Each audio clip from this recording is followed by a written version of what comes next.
Tá é bhín Howard demlíonna dí seo bhar na cúla I Liatroim tis chearra orlach diaag a bhaint dá cuid Gruaige bhathe le Charthanacht.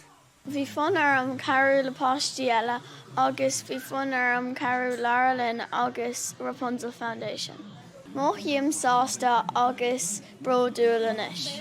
Tá mé ag fás mó cuid Gruaige le lena inis.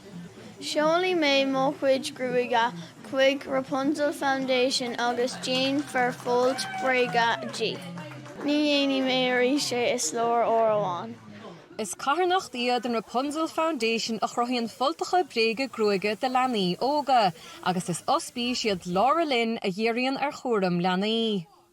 Is cailín ionach cináltaí féin bhíonn si gcónaí ag smaoineamh ar gine eile agus ag leorg bailí chun cearú le daine eile. Táid an bróda lástaí sin rud ramuid sé caint faoi ar fed tamalanis agus bhí Gruaige do Gruaig fada agus fuair si neart molla I gcónaí ach fósaí sé rais ar nóí.